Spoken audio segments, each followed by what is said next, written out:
To the book of Esther for our study. The book of Esther is not in a chronological order in these books of history. If the book of Esther were placed in a chronological order, it would have to actually come before the book of Nehemiah. Ezra records the first return from the captivity. Some 40 years later, Esther came on the scene, and some 40 years after that, Nehemiah came on the scene.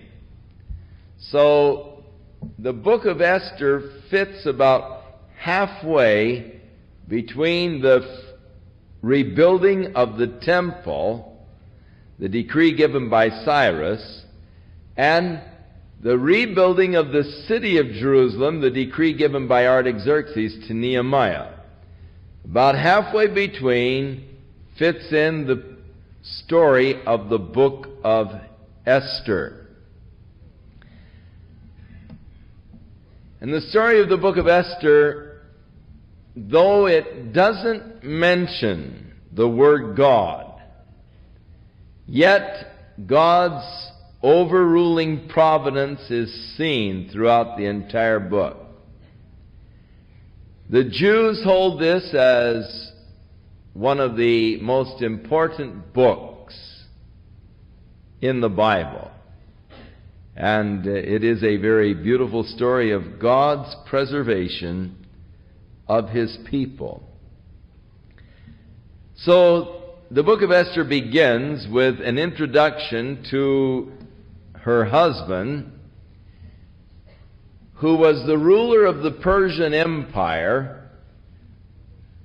ruling over 127 nations of the ancient world. He is the Xerxes of secular history, called Artaxerxes, or called Ahasuerus or Artaxerxes, but he is the Xerxes of secular history. And he was having a great feast for the lords, the princes, and all, that lasted for almost a half of a year, about 180 days of feasting. And so you can imagine in that length of time you get pretty well glutted to where, what's new after that length of time. So he decided that he would call his wife Vashti into the feasting area. Now, in that culture, of course, the women and the men were kept publicly pretty well separated. And the king had his harem, and he also had his wife, the queen, but along with her was quite a harem. And he decided that he would send for Vashti that she might come in, and probably without a veil, so that the men could behold her beauties, because she was a very beautiful woman. And so, just sort of seeking, it would seem, to show off her beauty to these other men, he called for her to come on in to the feast. But Vashti refused to come, which in that culture was just something unheard of. Women were actually considered just one step above a slave. They had very little rights. And when Vashti refused the king's commandment to come in, All of the rest of the fellows said, hey, king, you're going to have to do something about this, because When we get home and our wives hear that your wife refused to come in at your command, we're not going to be able to handle the women. And so you've got to move dramatically and drastically in this case. One of the astrologers suggested to him that as a punishment for her disobedience, she be deposed from her position as queen, that she be placed out of that royal position and no longer be the queen. And this punishment was decided upon Vashti so that she was deposed from being the queen.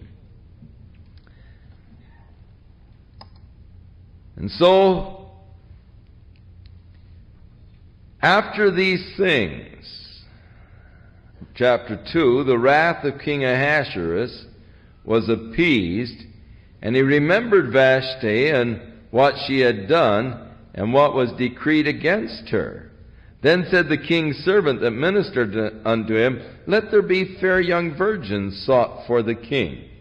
Now, the feast that he had was the feast in preparation of his unsuccessful invasion of Greece.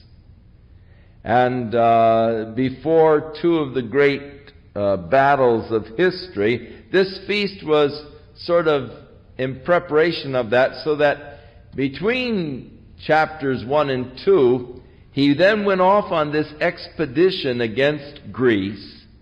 And so between the two chapters, there's a lapse of about 4 years' time. And so he went on this unsuccessful adventure against Greece, and he has now returned and settling back at home again, and he remembers Vashti and probably begins to miss her a bit. And so his servant said, Hey, why don't you have a beauty contest? And Miss Persia. And gather together all of the beautiful young virgins in the kingdom, and let them come before the king, and whichever one pleases the king the most, let her become the queen in place of Vashti. And so there was in Shushan, which is the winter palace which was the winter capital of Persia, and there the king had his winter palace. It got too hot in the summertime. They had a different summer palace, but it was a great place for a winter palace. And there was there in the city a young girl whose name was Esther. She was a Jew.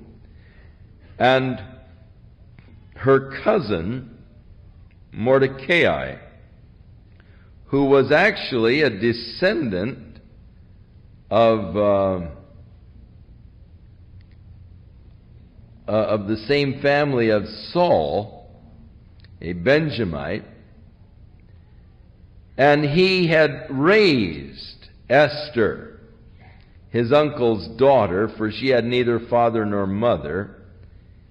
And Esther was very beautiful, very fair. And after her father and mother died, he took her as his own daughter. So it came to pass, when the king's commandment and decree was heard, and when many of the young girls were gathered together unto Shushan the palace, to the custody of Hegai, that Esther was brought also unto the king's house, to the custody of Hegai, the keeper of the women. And she pleased him, and obtained kindness of him, and he speedily gave her the things for purification, with such things as belonged to her, and 7 maidens, which were necessary for her out of the king's house. And he preferred her and her maids unto the best place of the house of the women. For Esther had not showed her nationality nor her family, for Mordecai, her cousin had charged her that she should not show it. Mordecai walked every day before the court of the women's house to know how Esther was faring and what had become of her. Now when every maid's turn was come to go into King Ahasuerus, after that she had been for 12 months, according to the manner of women, so were the days of their purifications accomplished. That is, they spent 6 months bathing with oils of myrrh, and 6 months with sweet odors and with other things for the purifying of the women. So, can you imagine a beauty shop of that caliber spending 12 months to fix you up? And afterwards then it came every maiden unto the king, and whatsoever she desired was given her to go with her out of the house of the women unto the king's house. So they were brought in, spent an evening with the king, and then they were placed in the harem. And they were not called by, they were just taken care of and all as a part of the king's harem, but they may never see the king again, unless he was pleased and would call them back, but they just became a part of the harem. Now when it came Esther's turn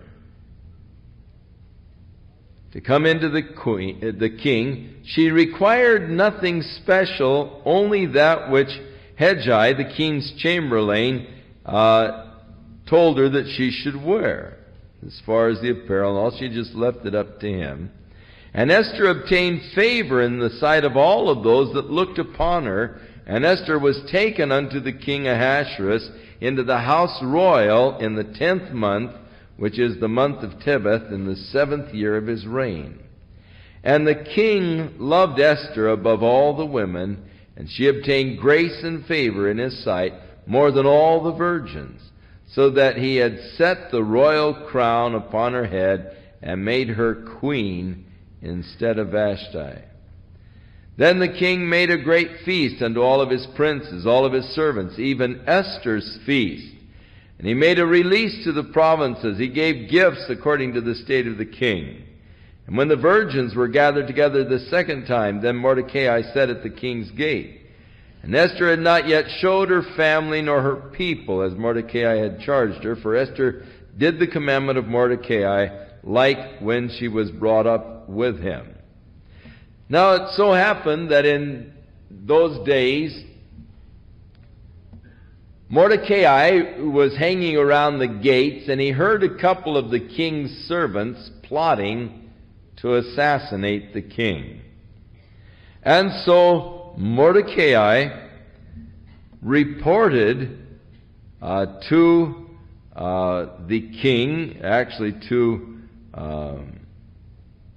Esther, and Esther certified or told the king using Mordecai's name. And so they had a big inquiry, and they found out that the assassination plot was for real. Therefore the 2 men who were plotting against the king were hanged on a tree, and it was recorded in the chronicles of the king. And as we get into chapter 3, after these things, the king Ahasuerus promoted Haman, the son of Hammedatha, the Agagite, and advanced him and set his seat above all the princes that were with him.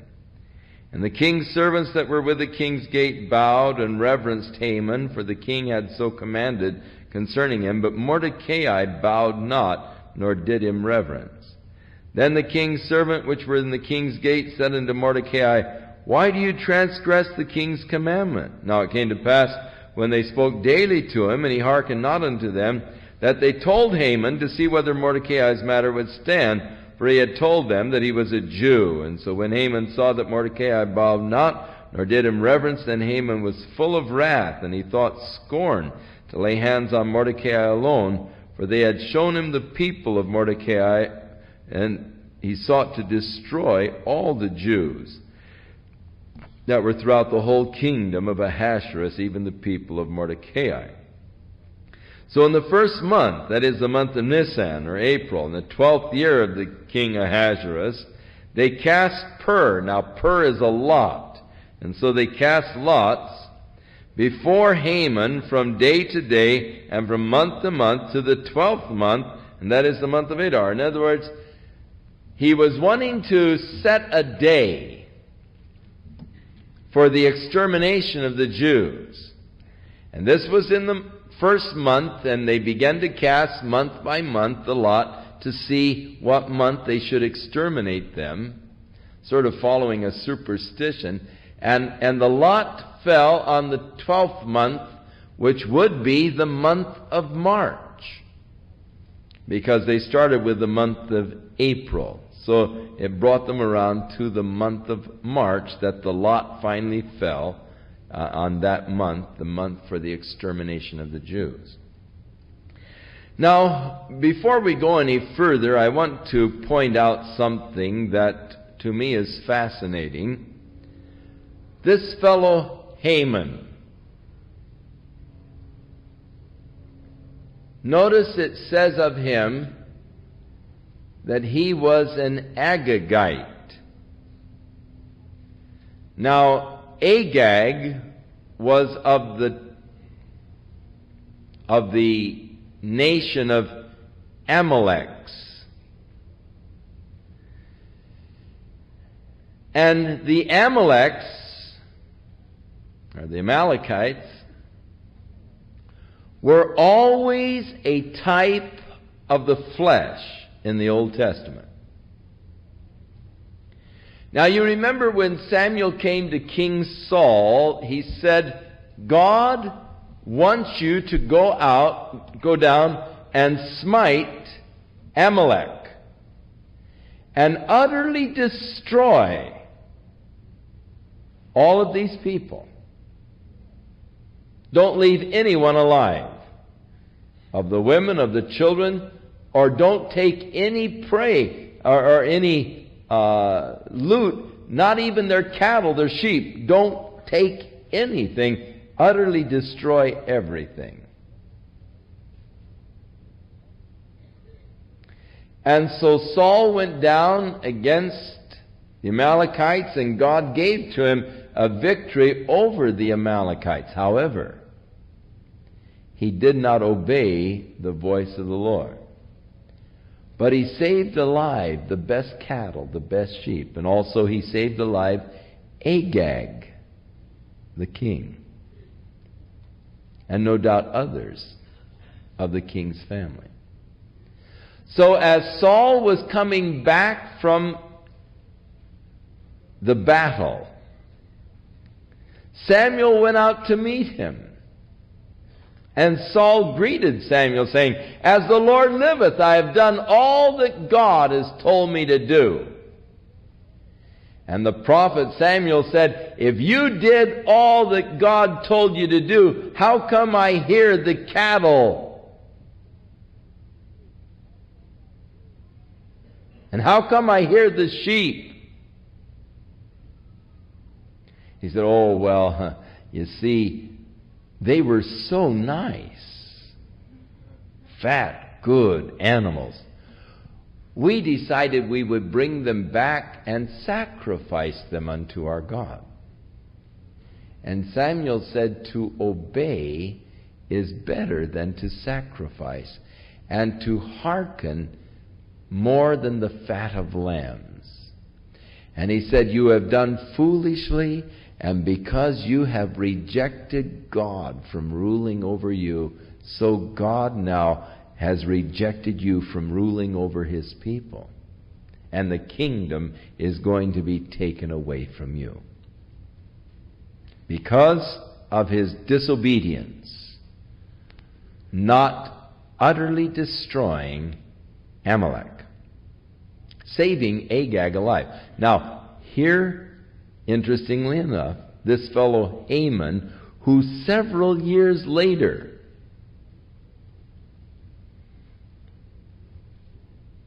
some 600 years or so later, Haman now is seeking to exterminate the Jews. Now, why would God make, first of all, such a horrible kind of a command to utterly destroy them all? Looking at the picture in Samuel, it seems like maybe God is very cruel in his demand. Yet, because God can look down the road and see what lies in the future, he realized that if he didn't destroy them all, there would arise one day one of the descendants that would seek to destroy all of God's people. Had Saul been obedient to God, Haman would have never existed. And his edict and his attempt to destroy God's people would have never been.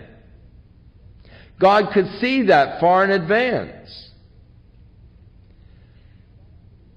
But when you get into the type, it becomes even more obvious, because Amalek is a type of our flesh, the flesh life, living after the flesh. And God has ordered that our flesh be put to death. If ye by the Spirit do mortify the deeds of the flesh, then ye shall live. Know ye not that your old man was crucified with Christ? God does not have any program of reform for your flesh. Paul said, I know in me, that is in my flesh, there dwelleth no good thing. And God has ordered the complete extermination of the flesh.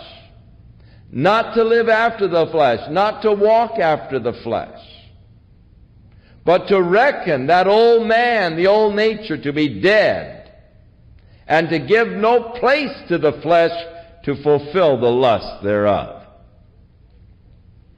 And God has provided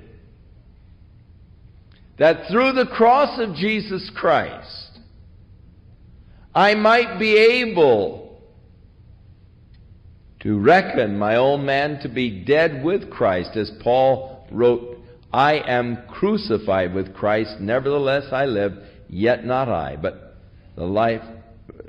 Christ liveth in me, and the life that I now live, I live by the faith of the Son of God, who loved me and gave himself for me. The truth is this: God has ordered your flesh to be put to death, crucified, reckon it to be dead. Give no place for it. If you, as Saul, fail to obey the command of God, and and you continue to make provisions for your flesh, just continue to live after the flesh, or you allow an area, well, that's just a little area where I'm indulging my flesh, you can be sure that your incomplete obedience to God's command of the destruction of the flesh will come back some day to destroy you and to destroy your spiritual walk in life. We are to make no provisions for the flesh to fulfill its desires, its lusts. We are to walk after the Spirit. We're to live after the Spirit,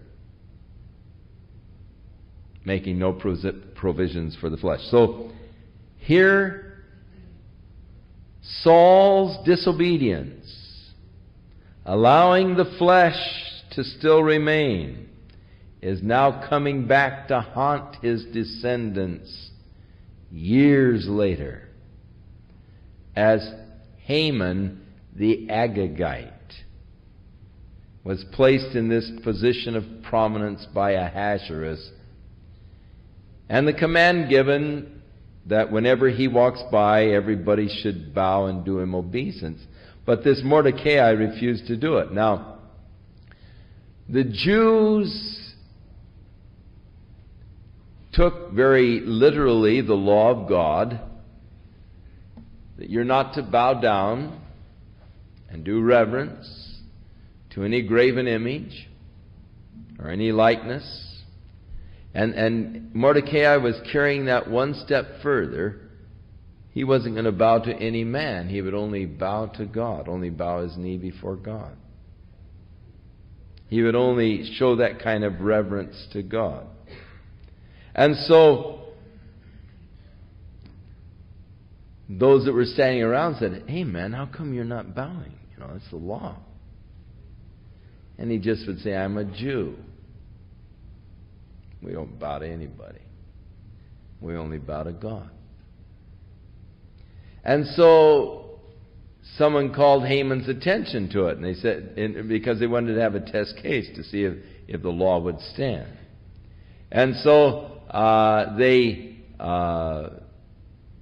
called Haman's attention to the fact that this Jew wouldn't bow. And so Haman then took notice of it, and he became extremely angry. And there is where he plotted to put to death all of the Jews. Not just Mordecai. He was going to kill them all. And so, seeking then the guidance of the spirits, they cast lots to see what would be the most appropriate month to carry out this edict. And so they cast Pur.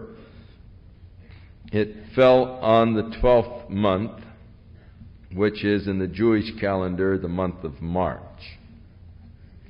And Haman said unto the king Ahasuerus, "There is a certain people that are scattered abroad and dispersed among the people of all the provinces of your kingdom.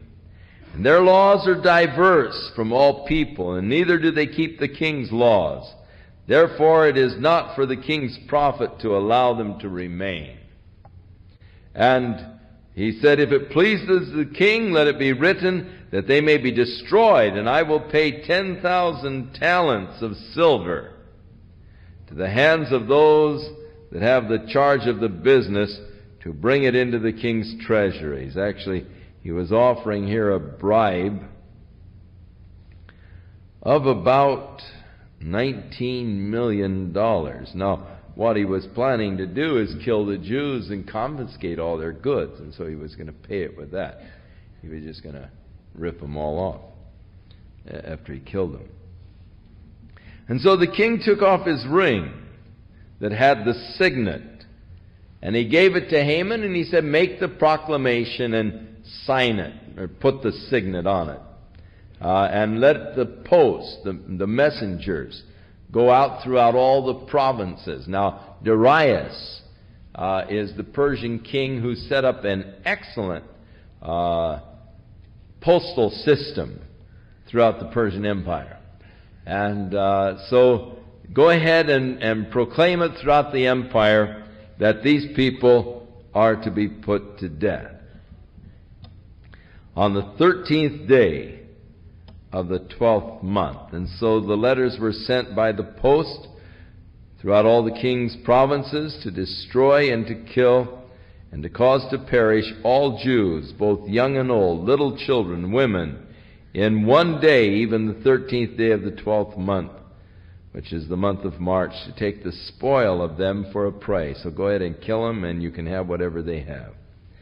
The copy of the writing for a commandment to be given in every province was published unto all the people, that they should be ready against that day. And the post went out, being hastened by the king's commandment, and the decree was given in Shushan the palace, and the king and Haman sat down to drink.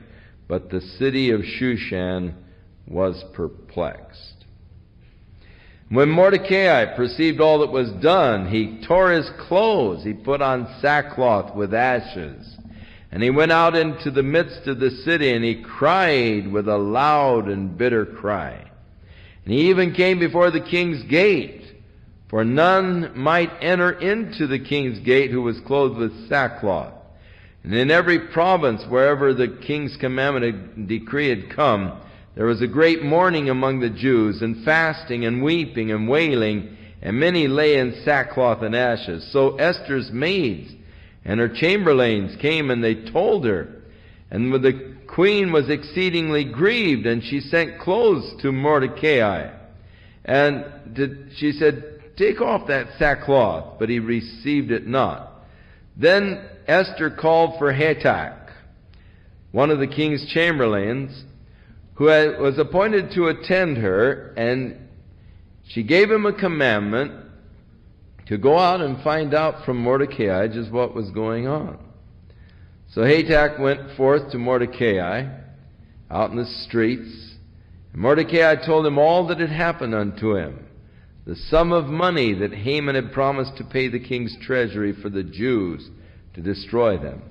Also he gave him a copy of the decree that was given at Shushan to destroy them, to show it to Esther, and to declare it unto her, and to charge her that she should go in unto the king, and make supplication unto him, and to make a request before him for her people. So Hatak came and told Esther the words of Mordecai, and again Esther spoke to Hatak, and said, "Go out and tell Mordecai, all the king's servants and the people of the king's provinces know that whosoever, whether man or woman, shall come unto the king into the inner court, who has not been called, there is one law, and that is to be put to death, except such as to whom the king shall hold out the golden scepter, that he may live. But I have not been called to come into the king for 30 days.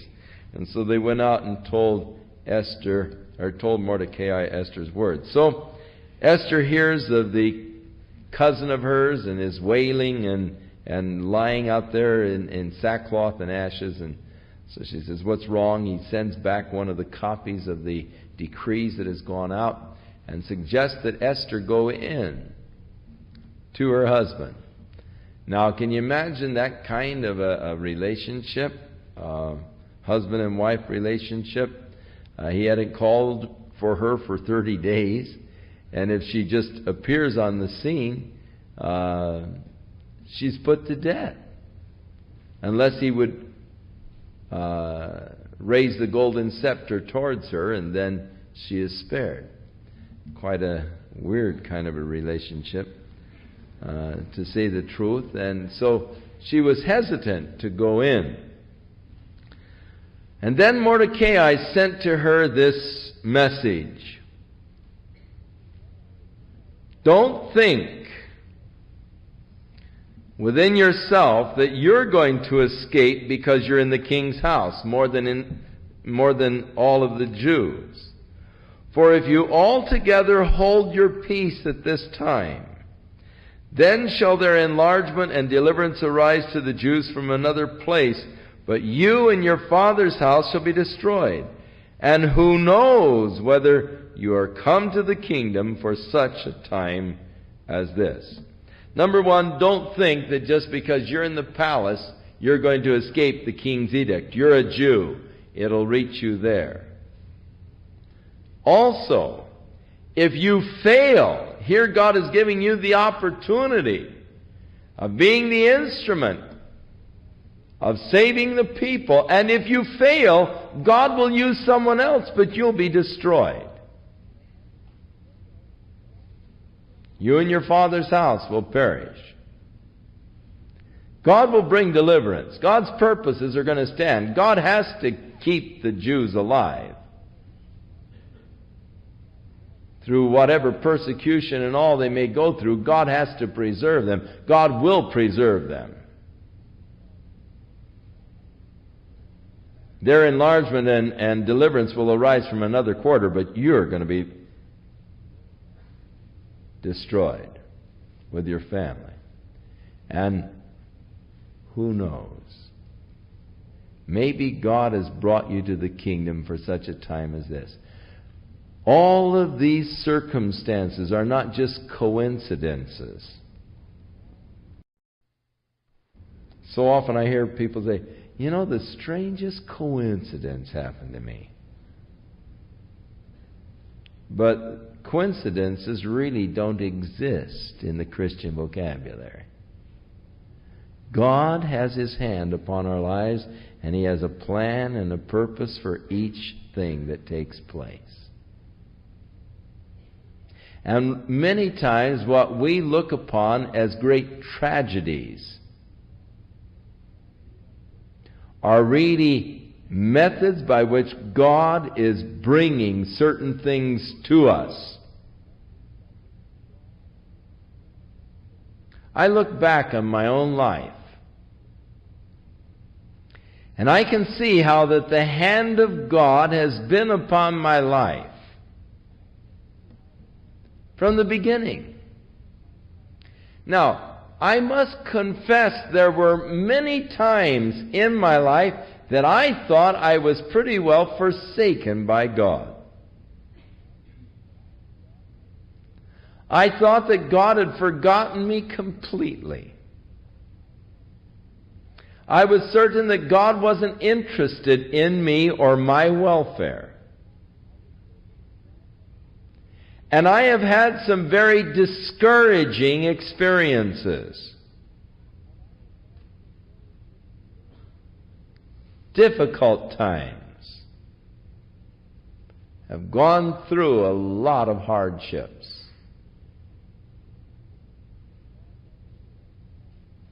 And yet,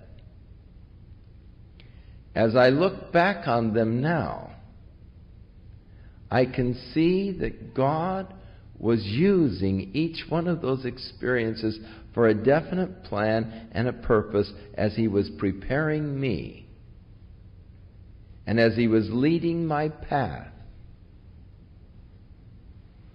into that which He had in mind for me from the beginning. And that all of those disappointing experiences, all of those years of struggle in the ministry, all the years of hardship, all the years of just skimping to get by, trying to survive, were all a part of God's plan to prepare me for the work He had in mind for me to do. Number one, He allowed me 17 years of failure in the ministry to thoroughly condition my mind to the fact that I could do nothing, so that when God did begin to work, I wouldn't try to take credit for what God was doing. And after 17 years of my best efforts,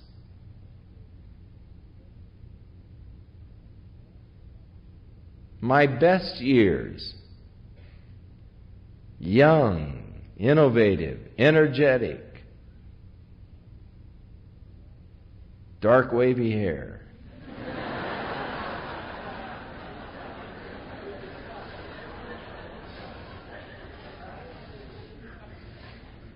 God let it all go.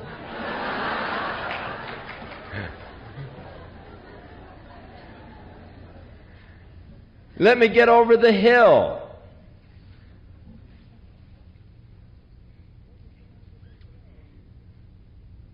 And then He began to work, so that I am wise enough to recognize the difference between my work and God's work. And I can look back at the 17 years of ministry and show you my work. My best work. And it ended in failure. And I can look now at God's work and stand with the next guy just overwhelmed and amazed at what God can do. But it was all necessary.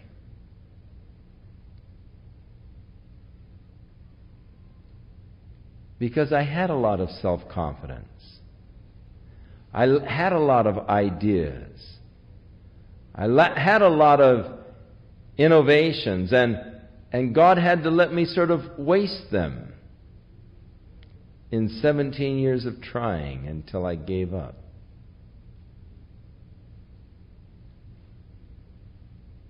And now it's so beautiful. Because it's God's work. And I don't have to worry about it. I don't have to stay awake nights and pound the pillow and plan and what are we going to do and how are we going to do it and all. It's God's work. It's the Lord's church. But it took me a long time to come to that. So, all the way through all of these things, God was working. Putting me in this place to meet these people. Moving me here to meet these people. All the way along, God was guiding and directing, though at times I thought that I was forsaken by God. Yet, God was, working things out. The first time I went to Corona to pastor,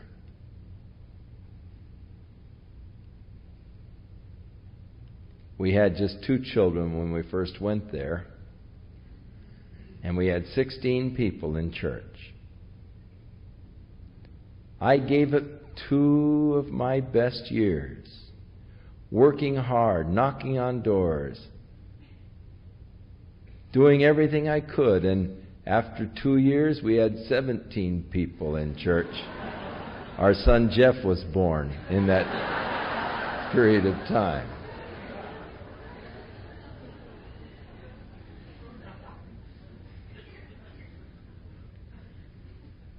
Oh, that was a hard place in the ministry. And I really felt rejected by God. I ended up there resigning from the ministry. And then a gracious bishop talked me into trying again. But God's hand was in it. You see, while I was there, I met people, though they never did come to my church. I met people who later on became a very important part of my being freed from denominational ties. For people that I met while I was there who never did attend my church while I pastored there. Years later, when I got discouraged and just quit the ministry again, they said, "Why don't you come out and start a Bible class in our home in Corona?" And so I went out and started a Bible class in their home, which grew into a church. And I began to see God work. But you see, had I not spent the 2 bitter years there and met these people, I might still, I'm sure I wouldn't be in the ministry today. Because I had had it. But God's hand, I can see it all the way along. And He was working, even as God is working in your life. And you may tonight feel like, oh, how could God be in this mess? But yet God is working out His purpose, and who knows but what God hasn't brought you into the kingdom, and that just right around the corner you're going to begin to see God's work after all of your futile efforts and all your struggles. When you finally turn it over to God, you give God a chance to work. You see, that was my problem. I was so stubborn, I was going to do it. I knew I could do it. And I kept trying. And I didn't turn it over to God for years. But oh, what a joy now that I've finally learned to turn it over to God. And if you'll just learn to turn it over, you can find God's work in a very special way. Who knows? Who knows what God wants to do? Who knows what God has in mind for you? Who knows the plans of God for your life? So Esther said, gather together all of the Jews in the city. Fast and pray for me, and I will go in unto the king. And if I perish, I perish. That's a commitment. That's a complete commitment. That's the kind of commitment that God wants from your life. Lord, all the way. If I perish, I perish. But Lord, I'll do it. I'll go for it.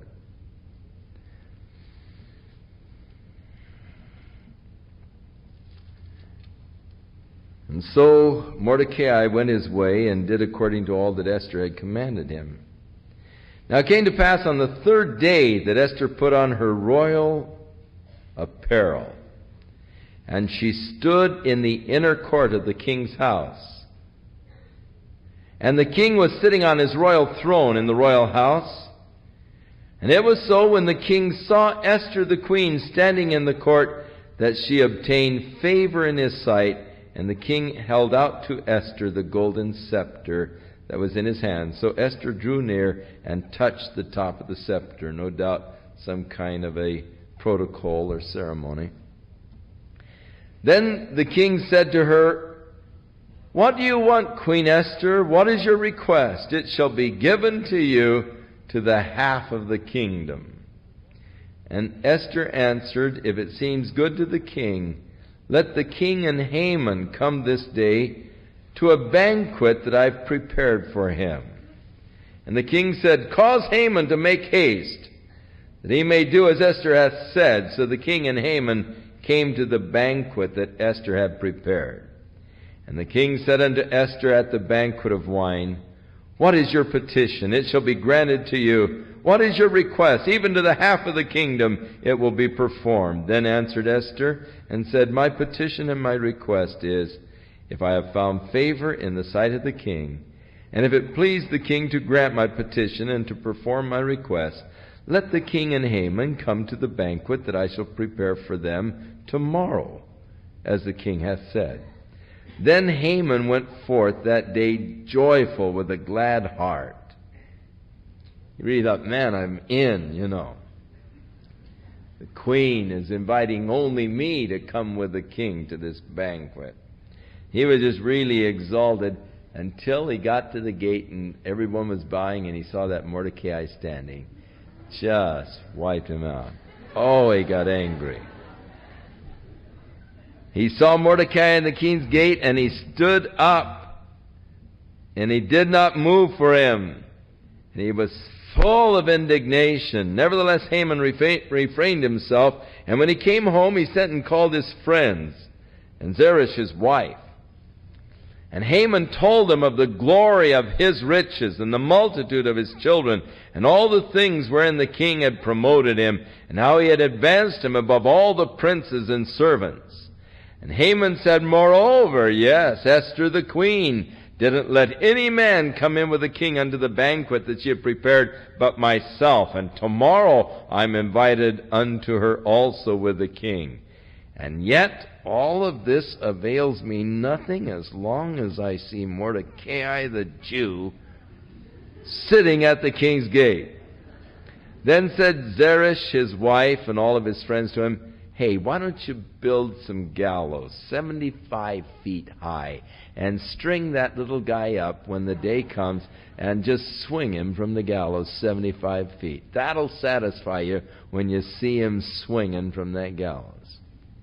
So it pleased Mordecai. The idea sounded great to him, and so he had built a gallows 75 feet high in which he was preparing to hang Mordecai.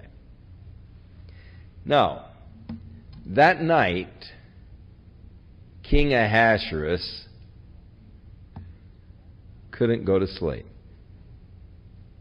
Just lying there restless. No doubt God was in the restlessness. And so he said, bring to me the chronicles, the history. Read to me. What's more boring than history? Read to me the history books. Probably figured he'd go to sleep while they were reading. And as they were reading the history, the records, he came to the place where Mordecai had warned him of the assassination plot. And he said, what was done to reward that man who warned me of the assassination? And they said, nothing. He said, well, surely he should be rewarded. And so in the morning, when Haman came whistling in, the king said to Haman, Haman, what should the king do for the man that he seeks to honor very highly? Man, I love the way God turns the tables. You know, I just...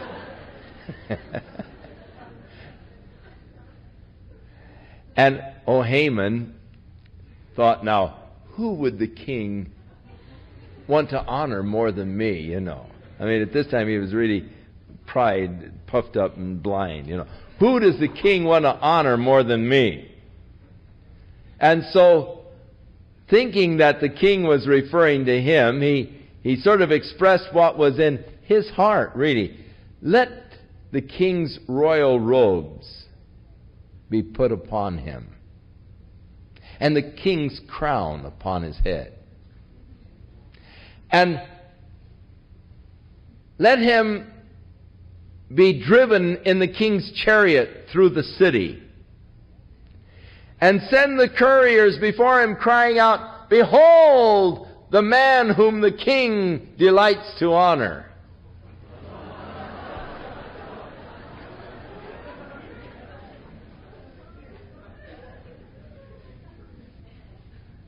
And so the king said, good idea. You make the arrangements and do all that you've said for Mordecai. See that nothing is lacking.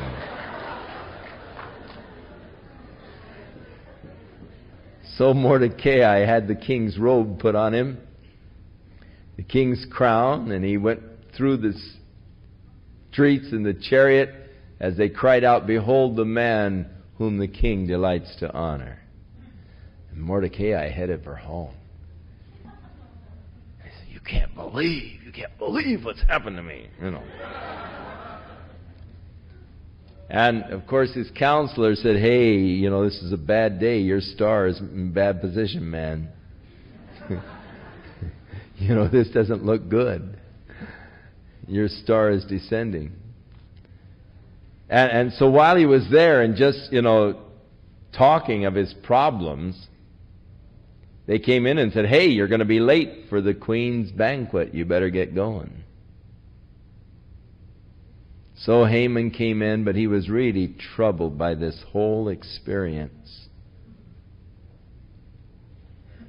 And so Esther prepared another beautiful banquet for the king, and again the king in his generous mood said, Esther, what do you want? Half of the kingdom, whatever it is. Your petition, your request. And so Esther said, all I want is my life and my people, the life of my people.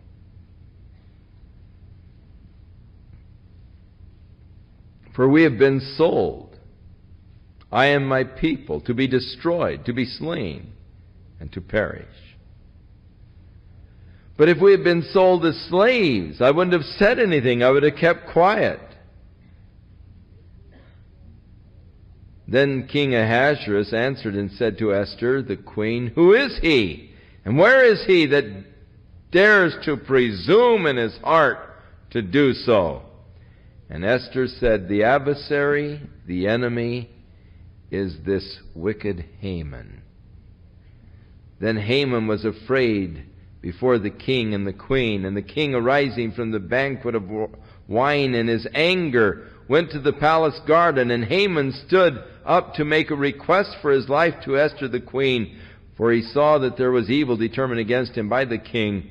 And then the king returned out of the palace garden into the place of the banquet of wine, and Haman had fallen upon the bed where Esther was. And the king said, are you going to rape my wife before me in my own house? As the word went out of the king's mouth, they took and covered his head with a cloth, which signified, of course, his impending death. And Harbona, one of the chamberlains, said to the king, behold, there are 75 feet gallows that Haman has made for Mordecai, who spoke the good for the king. And they're in his backyard. And the king said, hang him thereon. So they hanged Haman on the gallows that he had prepared for Mordecai. Then was the king's wrath pacified. God turning the tables. And it so often happens. You remember when Joseph was sold by his brothers to slavery, to the traders going to Egypt? And he was weeping, he was crying. He said, oh, don't do this.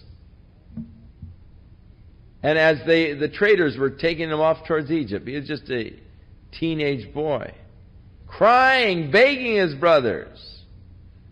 But they had steeled their hearts against him. Years later, when they had to come down to Egypt to buy provisions in order to survive, and they didn't recognize Joseph, the man who was in charge of the provisions of Egypt. But Joseph recognized them and began to give them a bad time, speaking roughly to them through an interpreter. And they turned to each other, talking in their own language, which of course Joseph could understand.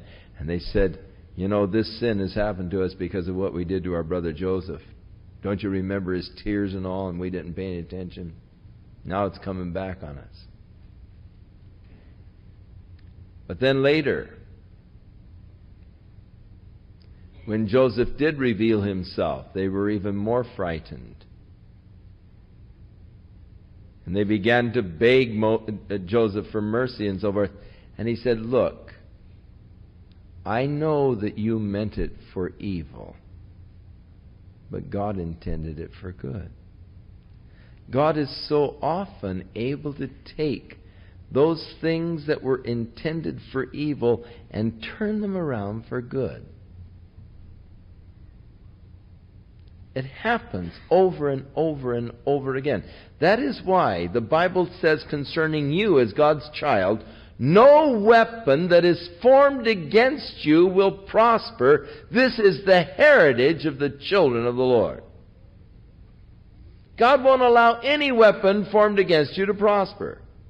God's going to take care of you. God's going to watch over you. God's going to turn the tables on your enemies. And he is so clever. And I love the book of Esther because it has all of this interesting intrigue and table turning and the whole bit. So on that day did King Ahasuerus give to the house of Haman, the Jews' enemy, unto Esther the queen. He gave the house to her. And Mordecai came before the king, for Esther had told what he was to her. So Esther said, Mordecai is my cousin. And the king took off his ring, which he had taken from Haman, and he gave it to Mordecai. And Esther set Mordecai over the house of Haman. And Esther spake yet again before the king, and fell down at his feet, and besought him with tears to put away the mischief of Haman the Agagite, and the devices that he had devised against the Jews. And the king held out the golden scepter toward Esther. So Esther arose and stood before the king and said, If it pleases the king, if I found favor in your sight, and the thing seems right, and I be pleasing in your eyes, let it be written to reverse the letters devised by Haman, the son of Hammedatha the Agagite, which he wrote to destroy the Jews which are in all the king's provinces. For how can I endure to see the evil that shall come to my people? How can I endure to see the destruction of my kindred? Now, there is an interesting law of the Medes and the Persians, and that's once the king has made a decree, he can't change it. Once a decree has been made and sealed by the king, that decree stands. It was a law of the Medes and the Persians. You remember Daniel got tripped up by this law of the Medes and the Persians when Darius was snookered by these guys who wanted to destroy Daniel. And they said, let the king make a decree that whoever prays to any other god or person for the period of 30 days will be put to death. And that the people might know how important and how wonderful you are, So the king made this proclamation, signed it, and so then Daniel went to his home, and as was his custom, the windows opened towards Jerusalem, prayed 3 times daily, and these guys were outside in the bushes. They ran back to the king and said, Hey, we've got a guy who violated your proclamation. And so they brought Daniel in, and Darius and Daniel had a close relationship. And Darius sought all day some way to reverse it, but because the laws of the Medes and Persians cannot be reversed, they cannot be changed, they cannot be altered. Once it has been set, you cannot reverse it. Thus Daniel had to be tossed into the lion's den, but Darius assured him, Daniel, the God you serve, is able to deliver you, So that same situation with the decree that Darius made, we'll get that when we get to the book of Daniel. Now, can't change the decree. However, he let Mordecai make another decree that on the 13th day of March, the Jews would be able to defend themselves from against those that would seek to kill them. And so they could also take vengeance on those who were seeking to destroy them. So he gave them the right to defend themselves and also the right to destroy any who would seek to destroy them. So when this day came, there in the city of Shushan, there were 500 men that were slain by the Jews, men who were seeking the evil of the Jews, and so they were able to take their vengeance upon their enemies. And throughout all the provinces, actually, there were a great number of people that the Jews actually put to death as they defended themselves. 75,000 were destroyed. On the 14th day of the same month, they rested and made it a day of feasting and gladness. But the Jews that were at Shushan assembled together on the 13th day, and on the 14th day, and on the 15th day, they rested and made it a day of feasting and gladness. Therefore the Jews of the villages that dwelt in the unwalled towns made the 14th day of the month of Adar the day of gladness and feasting, and a good day of sending portions one to another. Now, here was then instituted the Feast of Purim. Remember, the word Pur means lot, and I-M is like an S. It makes it a plural in Hebrew.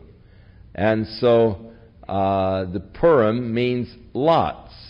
And so the Feast of Purim is actually a feast of lots because Haman had determined by casting lots which day the Jews would be destroyed. And so, to the present day, on the 13th day of March, in the Jewish calendar, they have a day of sort of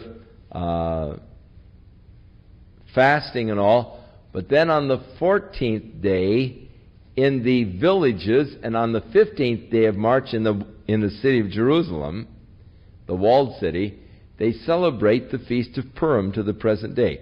Now they've modified the celebrations quite a bit. And the children dress up in costumes much like Halloween costumes. And the little girls will usually dress up like Esther, and some of the boys will dress up like Haman, the bad guy, and others, of course, will dress in cowboy outfits and everything else, just like you see kids here at Halloween. Rather than trick-or-treating, they invite their friends over, and it says here they were feasting in gladness. They invite their friends over, and they have cookies and goodies that they share together, and they have parties, much like Halloween parties, with the children all in costume, and it is a time of festival and all in March there in Israel. We have been over there the last 2 years during the Feast of Purim, and have seen the little children in their costumes, and they have cookies that they make that they call Haman's ears, and they're good cookies, but they will a lot of times have little plays, and the children will play act the story of Esther and the villain, wicked Haman, and so forth, and they have these plays, and of course it's very colorful and very interesting. The Feast of Purim, which was inaugurated here in the book of Esther and is celebrated to the present day over there in Israel. One day in the villages on the 14th, and on the 15th within the city of Jerusalem. So it stretches out the holiday a little bit. Now, chapter 10 just deals with now the exalting of Mordecai. He was made more or less prime minister over the Persian Empire. He was given pretty much the office and the role that Haman had. And it is no doubt because of Esther and Mordecai and their position that when Esther's husband Ahasuerus died, his son, also called Ahasuerus in the Scriptures, became the next king, but Queen Esther no doubt had a great influence upon him, her stepson. And it was he who gave to Nehemiah the permission and all to go back and rebuild the city of Jerusalem, to restore the walls and all. And gave Artaxerxes the steps. He was actually a stepson to Esther, is the one who gave that very important decree to restore and rebuild Jerusalem, the decree from which the beginning date of the prophecy of the coming of Messiah, 483 years after that date, the Messiah would come. So that is no doubt because of the influence that Mordecai and Esther had. Now, this brings us now to an end of a major section of the Old Testament.